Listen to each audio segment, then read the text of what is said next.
We'll start off with an important question. Which sequel is the best, and why is it part six? Well, it is part six, and it's Jason Lives because that's sort of like when Jason became sort of like what pop culture identifies him as, is like the undead Jason that can't die. There's no confusion about like what he is, or that you saw him come back from the dead. So obviously at this point, like he is undead, and there is nothing that can kill him.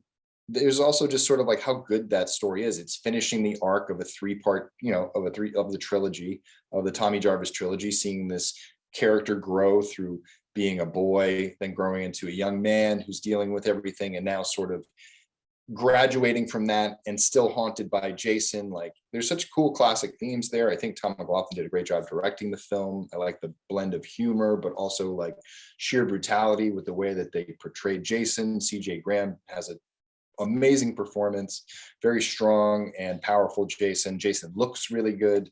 And then it just sort of has that extra little addition of budget. The stunts are bigger, the effects are bigger, the movie's bigger. It's got the soundtrack by Alice Cooper.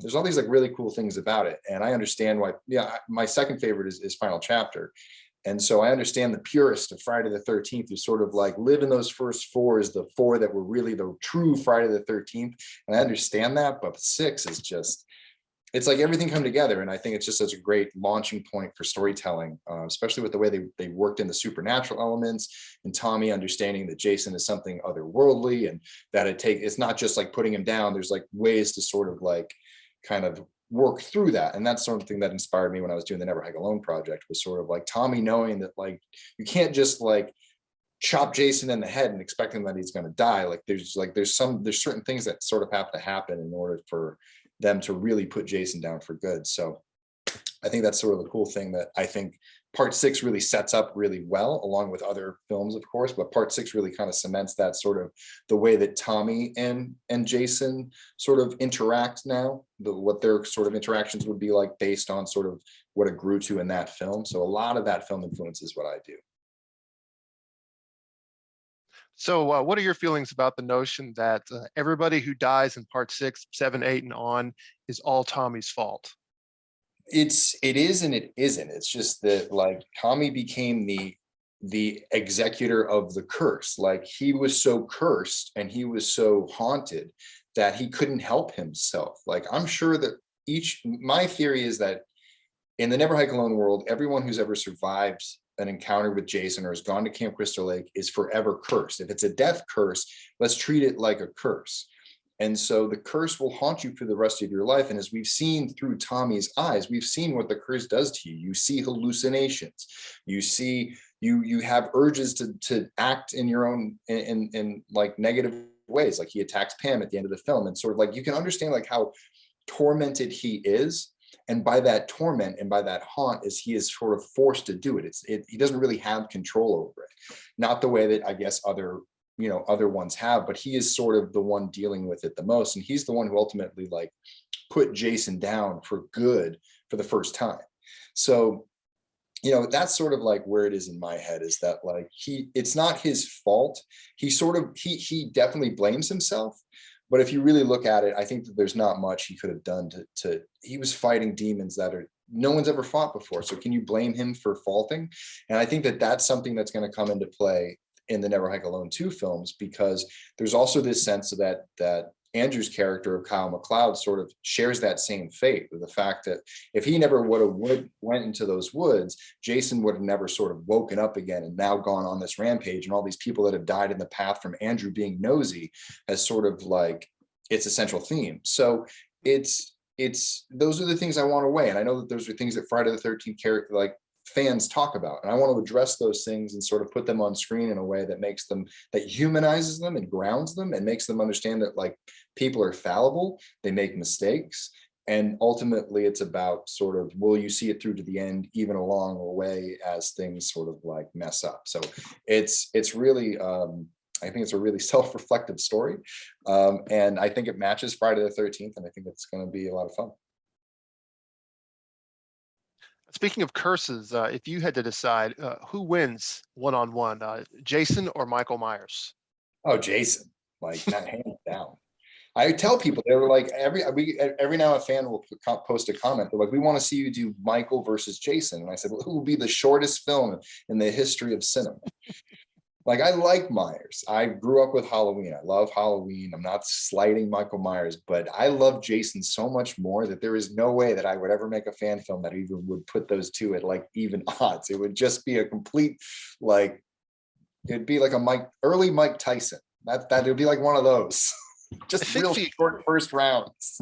I feel like the only way that you could make that work is if you somehow made Michael sympathetic and Jason full on just villainous, and Michael is kind of inadvertently the hero of the story, so you have a bit of an underdog element going, but and then like maybe he loses and yet still kind of wins because he saves people. But I think in the end you have But to Myers that wouldn't save anybody.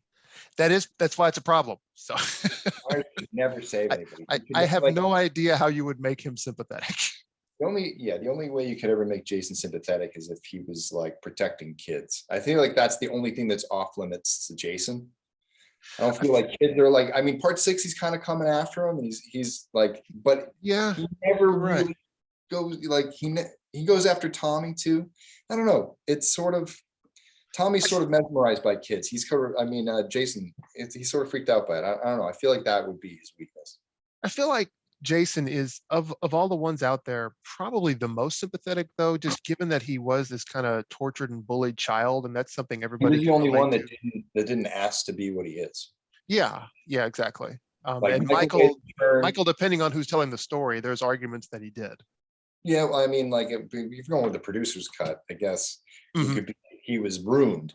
But anyway, in the real, I mean, in the essentials, it's that Michael just went into that void of evil, and that he just became essentially evil incarnate, and that's what he is. Freddy was a child killer, molester. Um, Again, depending on which director we're talking about. yeah, mostly child killer. Yeah. But and then you have like Leatherface, who's like born in an inbred family that eats people. Barry Hills have Izzy. I mean, I guess Texas Chainsaw came first, but Mhm. By a year or two. yeah, by a year or two. So it's like, they're all like villains that were born out of evil, and like Jason is the only one that was sort of born out of redemption. This is the thing that always gets me when people say like, hey, Vinny, why didn't you just do this with an original slasher? And I'm like, I'm going to tell you why, because even if I made it an original slasher, it'd still be Jason. You'd all still be thinking Jason. You'd be, oh, this is just a ripoff of Jason. And why do I want to have a ripoff of Jason? Why do I want to not do the thing that I'm actually writing it for? Like, there's no, like, I could come up with something, but at the same time, like, I want to tell this story with Jason because that's the way I imagined it, not with some original killer that's got some similar backstory that changes one or two details, like a Cropsy or Madman Martz or Victor Crowley or all that stuff. It's like, I get that people like wanted to like branch off of that formula, but the formula is Friday the 13th, and Jason is the center of that formula. And if you sort of like remove him for me, you like your film drops like all these levels of enjoyment. And I can enjoy other films, but there's just something about Jason being in the formula that when you plug him into me is like, that is the nuclear power of slasher film. Like when Jason, it's like Godzilla in a kaiju film. Like, yeah, we'll watch Kong. Yeah, we'll watch Gamera. Yeah, we'll watch some of the other ones. But when Godzilla is in something, the world stops and watches. It's the same thing with Jason Voorhees. And that's why I didn't want to mess around. I came here to work on a Friday the 13th film. So I wanted to make one, and I wanted to make a good one about Jason because I felt like it had been so long since I watched something that made me think about Friday the 13th and go, damn, that was cool. He's easily my favorite version of Tommy. All due respect to Corey Feldman, but to me, Tom is Tommy. Alliteration aside, he Shout out even to John Shepard too. I mean, like, I feel like each Tommy performer brought something to the role, added to the character.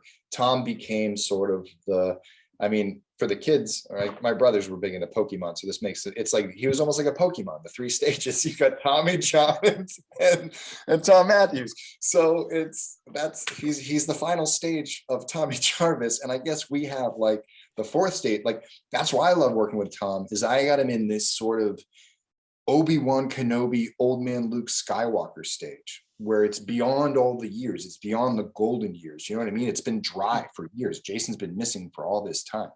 So yeah, working with him and Benicio Estefaro and sort of just working on this as a Friday the 13th story has been, I don't know, it's just been, this is the thing I wanted to do in life. Like all I ever wanted to do was make a Friday the 13th film. I thought that that would be the coolest thing if I got to work on one. And now I get to sort of write, direct, act, and have a full kind of spectrum of this story.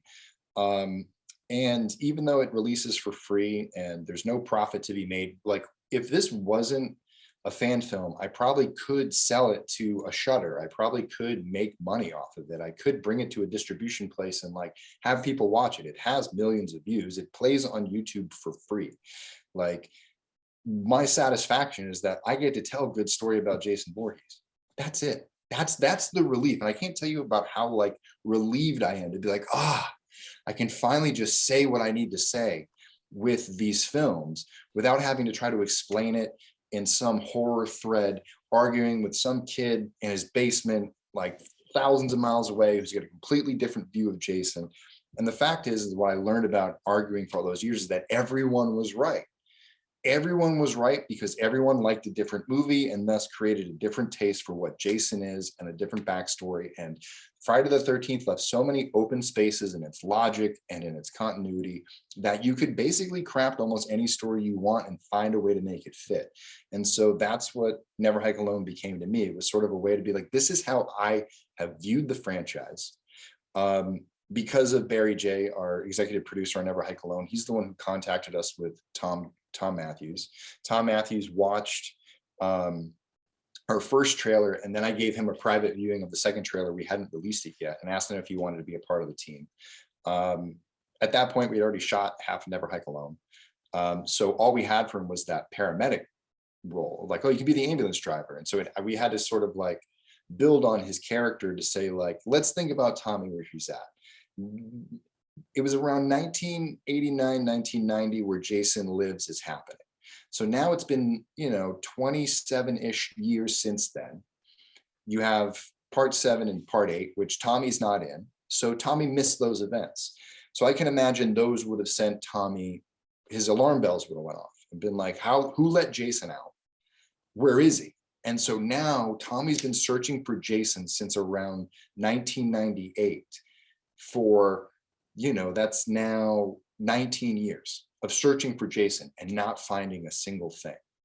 And so what does he do in the town? He probably he's a part-time, he's a volunteer firefighter. He drives an ambulance. Maybe he does some part-time working at a grocery store. Like he really has no single livelihood of what he does. All he needs to do is make enough to pay pay whatever he needs to pay to live in his home and search the woods for Jason. But the problem is that after 19 years of searching, he's like a Bigfoot hunter, and he's slowly but surely turning into crazy routes. So sort of working and having relationships with people is the only way he can remain balanced. And I always found that him being a paramedic or an ambulance driver allowed him to sort of help people in some way to make up for all the death that he's caused. It's sort of his way of giving back to being like, when there's a burning, like if there was an accident scene and there was a kid trapped in the car, Tommy would be the first one to jump in the car and save the kid. I don't have the money to do a flipped over car scene where Tommy goes in and pulls the kid out of the burning car, but that's the sort of character that he was to me. And I said, that's who Tommy became. I can see Tommy doing that with his health issues. Like it'll be tough for him to get jobs. And I know some EMTs, so I know that they let that shit slide. And I was like, it just kind of fits. It just sort of fits him. And one of the backstories that came up for him was, I imagined part 7, and I imagined all of the firefighters and the paramedics walking around, and they're taping off the thing. And somewhere Sheriff Guastafaro, Rick Colon is walking around. And Tommy shows up like, what happened? Who let Jason out? And then tries to cross that line, and he's not allowed past. So they stop him, but then he looks over and he sees the firefighters, he sees the EMTs, he sees the cops. He knows he's never going to become a cop. So he does some volunteer firefighter work. Now, if anything ever happens, he'll be able to walk beyond that line and look around himself. Same thing as an EMT. If he's driving the ambulance, he's going to be allowed on the crime scene. So he's going to be able to get a first look at everything. And that's sort of how he starts to become a thorn in Rick's side a lot, because he starts to be there and he has a reason to be there, and that pisses Rick off. So anything that pisses Rick off works for Tommy.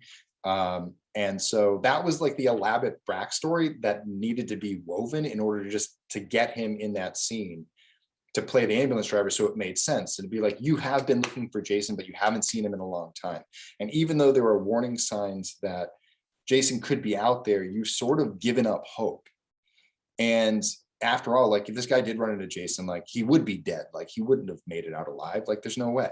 Like Jason kills everybody he comes into contact with. So when Jason ambushes him, it's sort of that moment where like Tommy's like spidey senses are tingling, but he doesn't want to like, he's so sick of like sort of being wrong that he lets it go. And it isn't until he sees Jason in that moment where he's like, son of a bitch, I knew it. It just became a matter of how do we execute it? Is there an opportunity to do it with Warner Brothers or New Line or any of the other, big streaming services that would allow us to sort of tell this story to bigger talent? I mean, we have the stars. We can bring this to streaming services. It'd be great. Unfortunately, the lawsuit was a big hindrance. The lawsuit kept anyone from wanting to have conversations. I did have a few great conversations with people in great places about the potential of doing this. And when I saw that the lawsuit was going to take too long, that's when we did Never Hike on the Snow. I said, I can at least, this is a big idea, so let me break it up into smaller chunks. That way it's like at that time, we'd only raised $50,000. So it was like, I'll break it up into $50,000 chunks.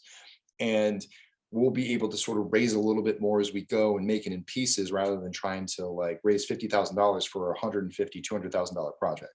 You know what I mean? And then we wouldn't be able to deliver. And what good is that to fans? So when the pandemic hit, that railroaded the entire idea, because we had got Never Hike in the Snow done, and that was successful. It was the pilot episode. It was the first of 4 episodes. And as far as a pilot goes, that's a great first episode. And we just weren't ready with that second one, which was really our biggest downfall, was the fact that fans were so ready to see what happened next. But we were all sitting at home with our hands tied because we're not a big budget studio that can pay to have COVID tests 3 times a week for everybody that's on set and go book out things for like tens of thousands of dollars and just lock things down and spend hundreds of thousands of dollars every week just to get what you want, millions, I mean, to do these TV shows.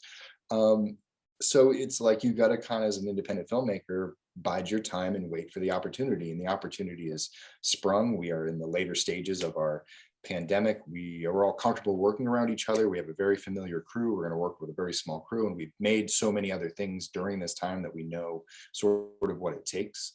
And I worked to take those 3 episodes and combine them back into a feature-length script. It was the original way it was written. Slimmed down even a few more things than that, because I had some really big ideas like fire and house parties and like all these things, like all the things I ever wanted to do on a Friday the 13th. I sort of put it into that script. And when I looked at it as a real, like I have a director side of me and I have a producer side of me. So when the director hands over to the producer reads it and goes, this is a great idea, but start to deconstruct this day. And as far as like how many people you need to hire, what needs to be built, what is the realism of actually getting to this location? So there's a lot of like logistic things that sort of made me be a little bit more creative with the vision of Never Hike Alone 2. But ultimately it's there to tell the story. It's there to complete the story of Tommy Jarvis, Andrew Lady, Kyle MacLeod, Rick Colon, and Diana Hill. It's the, all those stories that we've set in motion with our, with Never Hike Alone and Never Hike in the Snow. Never Hike Alone 2 is what everyone's been waiting for. This is what they want. They want answers. They want it to all be done. They want a feature-length film. This is it. We're going all in on it. And now we're going to see, we watched the numbers go up for Never Hike in the Snow. And so that was really exciting. And I think people were a little confused by that project, but I think that people know that Never Hike Alone is the ending. They're like, I think that they're going to be very, very excited. So hopefully we get a ton of support for it. So when Jason Goes to Hell came out and they blew him up in the first 5 minutes, that was like, ever since that moment, Never Hike Alone was in my future, because I couldn't live with that. I was like, no, No, I was okay with everything up until then. Like, honestly, I was able to work my way through 7 and 8, and it still felt like the same Jason. It still felt like the same thing. It was just at part 9, it just took this curve. And I've always, my dream as a fan was like, I always wanted to see what happened if they didn't do that.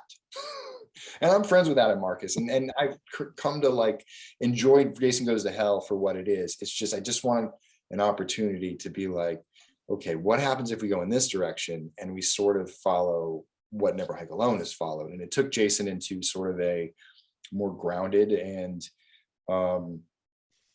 scary, I think, direction.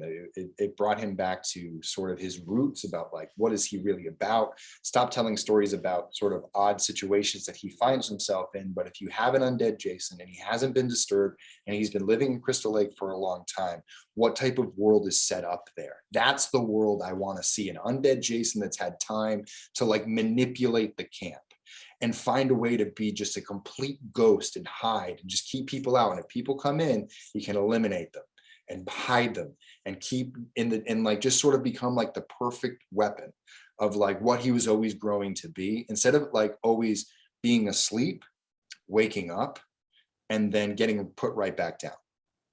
And that was sort of, I wanted to get him out of that pattern. Like that, because that's what would Jason want? He would want to get out of that pattern. I mean, I can't imagine that like getting cut down every film was like enjoyable to him. And I'm sure that he wants to be reunited with his mother and he wants to recreate that sort of whatever he had in part 2. So that's sort of like what Kyle stumbles into, is the world he's rebuilt.